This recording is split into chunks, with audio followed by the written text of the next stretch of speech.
असे दोन धरण हां. ग्रामीण साहित्य संमेलनाचं उद्घाटन पार पडले, काय सांगाल आपण? काय नाही, साहित्याची नितांत समाजाला गरज आहे. पुस्तक आणि आपलं नातं कधीच संपू शकत नाही. थोडं वाचन संस्कृती आपली लोप पावत चाललेली आहे. संमेलन घेतल्यामुळं थोडंसं वातावरण तयार होतं आहे आणि ऐकलं पाहिजे.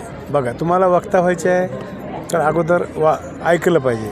जो ऐकतो ना तोच वक्ता होऊ शकतो आणि ऐकून घ्यायची सवय सगळ्या लोकांनी घेतली पाहिजे. आमच्यापासून आम्ही ती लोकांचं ऐकून घेतलं असेल, मला माहिती आहे म्हणल्यावर मजा येत नाही. त्यांचं काय म्हणणं आहे पूर्ण ऐकून घेतलं की संमेलनामध्ये ऐकून घ्यायची सवय लागली पाहिजे. आणि आता आपल्याला ह्या पॅटर्नमध्ये देखील बदललं पाहिजे. पूर्वी जसं 3 तासाचा पिक्चर 2 तासात, 50 ओव्हरचा गेम 20चा आहे. आता संमेलनामध्ये असो किंवा व्याख्यानमालेमध्ये असो, त्यांनी देखील 20 मिनटामध्ये किती प्रमुख वक्ता असला तर 20 मिनटामध्ये आपलं मत मांडलं पाहिजे.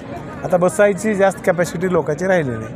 त्याच्यामध्ये हा बदल झाला पाहिजे आणि संमेलनामध्ये सगळ्या विषयाला न्याय भेटला पाहिजे. शेतीला भेटला पाहिजे, राजकारणाला भेटला पाहिजे, समाजाला दिशा भेटली पाहिजे, संस्कृतीचं जतन कसं करायचं आहे ते मिळालं पाहिजे, टिकेट मॅनर्स ह्या देखील गोष्टी भेटल्या.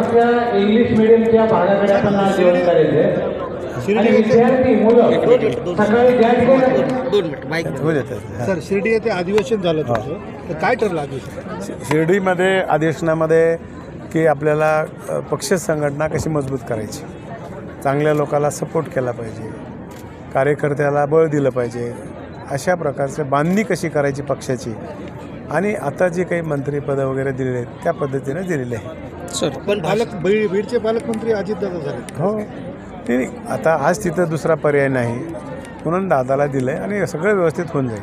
सर एक प्रश्न. मराठी भाषा जगली पाहिजे याकरता सध्या गावखेड्यात संमेलन होत आहेत, मात्र आपल्यासारख्या जाणकार राजकीय व्यक्तींचे सहकार्य तुरळकच लाभत आहे, त्याबद्दल काय सांगाल? बोलिलं की येतात लोक ना. आज काळेसाहेब येणार होते, त्यांनाही दुसरीकडे अचानक काम आलं. आम्ही आलो म्हणजे आमचं लक्ष आहेच की. आणि हे कसं आहे बघा, मराठीबद्दल आम्हालाही अभिमान आहे.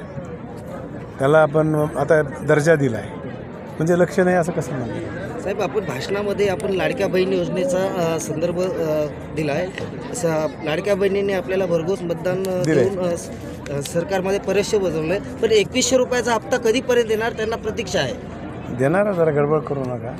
आम्ही नाही, महिलांचं म्हणणं. बहिणीचा काही तक्रार नाही, आम्ही बहिणी बघून घेऊ. आणि सरकारने देवेंद्र फडणवीसनी जे पात्र महिला आहेत, कसं झालं आहे त्याच्यामध्ये पात्र म्हणजे कोणत्या की काही ठिकाणी इन्कम टॅक्स भरते किंवा 2 लाखाच्या वरचं उत्पन्न आहे, अशा लोकांना बाजूला काढू ना आपण. कमी करायचे किंवा त्याला ब्रेक द्यायचे म्हणून नाही.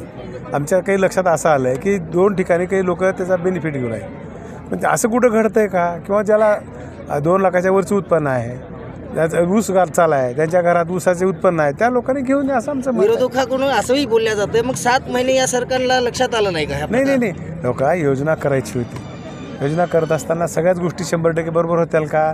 झाल्यावर काही गोष्टी कानावर आल्यात, त्याच्यामुळे काही दुरुस्ती करायचं आपलं काम चालू आहे. स्थानिक स्वराज्य संस्थेच्या निवडणुका लागत आहेत, स्वबळावर लढणार का? तयारी तशी नाही. आम्ही महायुतीचं सरकार आहे, अगोदर महायुती म्हणूनच प्रयत्न करणार. शेवटी जर तिथल्या स्थानिकच्या लोकांनी म्हणले किंवा आम्हाला असं लढायचं आहे, मग त्यावेळेस विचार करू. आज बोलून काय फायदा आहे?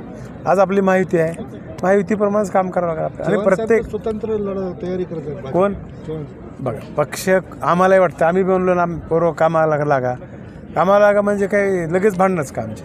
तसं नाही आहे. पक्ष त्यांचा वाढवायचा त्यांचं काम आहे, आमचा पक्ष वाढवायचा आम्हाला काम आहे. आमच्या कार्यकर्त्याला आम्ही बळ देणारच. हे जास्तीचं पक्ष वाढवायचं काम जास्तीने करावंच लागेल ना आपल्याला. आज तो निर्णय होऊ शकत नाही. महायुतीमध्ये आहोत, आपल्याला येणारा माणूस कोण आहे, सत्ता आणायची असेल तर अगोदर इलेक्टिव्ह मेरिट बघितलं पाहिजे. माझ्याकडे नसला तर मी सांगायला पाहिजे की नाही तुमच्याकडे आहे, आणि तुमचा माझ्याकडे असला तुम्ही सांगायला नाही तुमचा द्या. असं केलं तर सरकार येऊ शकतं आणि सत्ता येऊ शकते. कार्यकर्त्यांचं असं काम करावं की ह्याच्याशिवाय पर्याय नाही. असं काम केलं की कार्यकर्ता तयार होते आणि लोक त्याच्या मागे राहतात. सर, धनंजय मुंडे यांच्याबद्दल काय बोलायचं? पालकमंत्रीपद मिळालं नाही. बघा, नेत्यांनी मुख्यमंत्र्यांनी देखील सांगितले, दादांनी सांगितले. आता ह्या 2 नेत्यांनी बोलल्यावर आम्ही बोलणं बरं दिसत नाही, पण तरी पण बघा किंवा होऊ द्या म्हणले, ह्याच्यात शहानिशा होऊ द्या आम्हाला. CID चौकशी चालू आहे, 2-3 कमी याच्याकडून चौकशा चालू आहे. जर काही तसं आढळून आलं तर त्याच्यावर ॲक्शन घेऊ म्हणून सांगितलं ना. सहकार मंत्री म्हणून नांदेड जिल्ह्याला प्राधान्य राहील का तुमचं? बघा हा मग मराठवाड्यालाच हो, अगोदर तर महाराष्ट्राला संधी एवढी मोठी आली आपल्याला, इकडे मिळत नव्हती, दादाने दिली आहे.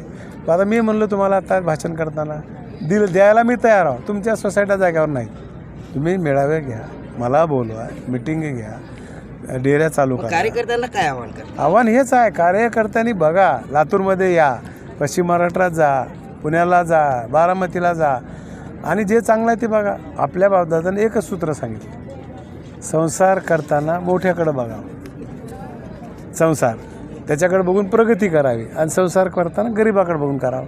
आपल्याला प्रगती करायचं तर बारामती, अकलूज, कोल्हापूरला जावं लागेल, लोणीला जावं लागेल, विखे पाटलाच्या संस्था बघावं लागत्या. आणि करताना खाल्ल्या माणसाकडे आपल्यापेक्षा गरीब कसा वागतोय, कमी पैशात संसार कसा भागतोय तसं व्हावं लागेल. इकडे दोन्ही पवारांचं वर्चस्व आहे बारामतीमध्ये. मग कुठल्या दृष्टिकोनातून बारामती? ते दोन नेते वेगवेगळे आहेत. मोठ्या पवारसाहेबाचं काम ते देश पातळीवरचं आहे, अजितदादाचं काम राज्य पातळीवरचं आहे. दोघाला एकत्र करून जमत नाही.